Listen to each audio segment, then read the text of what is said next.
اسلام آباد کے بیچوں بیچ اپنی پوری شان و شوکت سے ایستادہ یہ مسجد، جسے فیصل مسجد کہا جاتا ہے، یہ اس عظیم لیڈر کی یاد دلاتی ہے جس نے مسلم امہ کو اکٹھا کرنے اور ان کی تعمیر و ترقی میں اپنی ساری عمر وقف کر دی۔ اس کے سخت اور جرأت مندانہ فیصلے امریکہ جیسی سپر پاور کو بھی قبول کرنا پڑے۔ اس عظیم اور نڈر لیڈر کا نام شاہ فیصل بن عبدالعزیز ہے۔ شاہ فیصل 14 اپریل 1906 کو سعودی عرب کے شہر ریاض میں پیدا ہوئے اور ابتدائی اور دینی و دنیاوی تعلیم سعودی مدرسوں سے حاصل کی، اور آپ بے پناہ قائدانہ خصوصیات کے مالک تھے جن کی وجہ سے آپ کو اپنے خاندان میں قدر کی نگاہ سے دیکھا جاتا تھا۔ ناظرین، 1953 میں سعودی فرمانروا شاہ عبدالعزیز کی وفات کے بعد ان کے بیٹے شاہ سعود بن عبدالعزیز ملک کے نئے فرمانروا مقرر ہوئے اور شاہ فیصل کو ولی عہد مقرر کیا گیا۔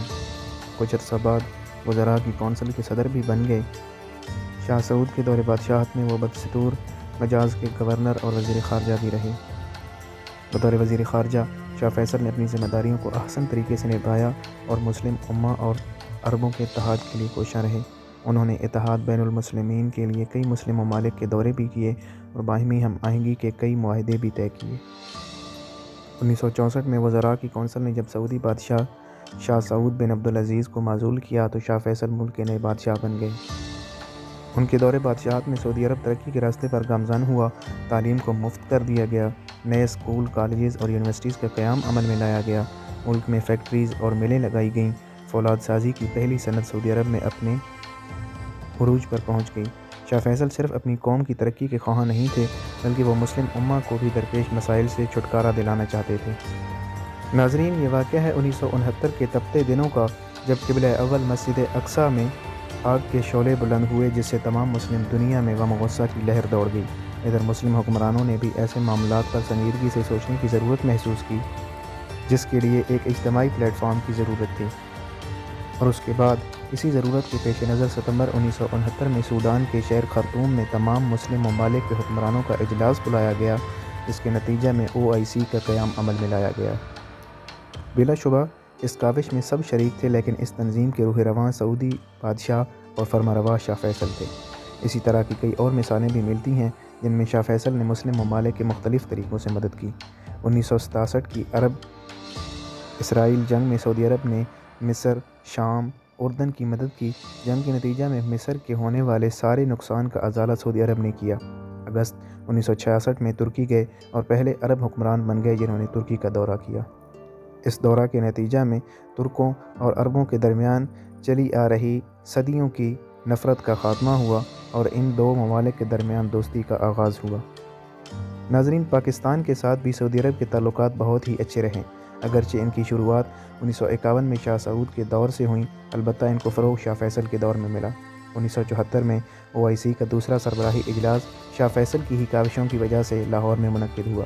1965 کی پاک بھارت جنگ میں شاہ فیصل نے نہ صرف پاکستان کی عالمی سطح پر حمایت کی بلکہ فوجی اور اقتصادی تعاون بھی پاکستان کو بھرپور فراہم کیا۔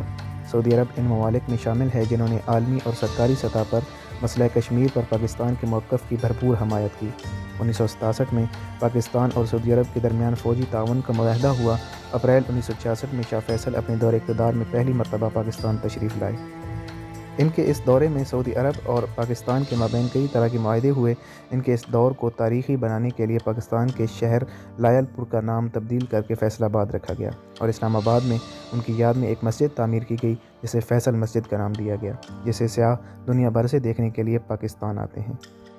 ناظرین، اب ذرا نظر ڈالیں گے 1973 میں تیل کے بحران پر۔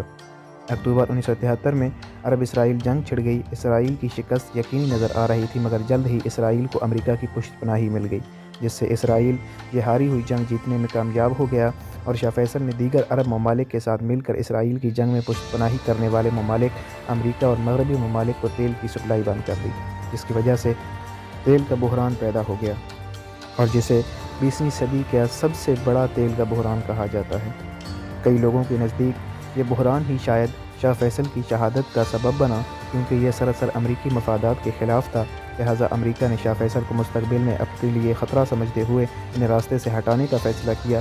چنانچہ مارچ 1975 میں شاہ فیصل کو ان کے ہی بھتیجے نے ان کے ہی دربار میں گولی مار کر شہید کر دیا گیا۔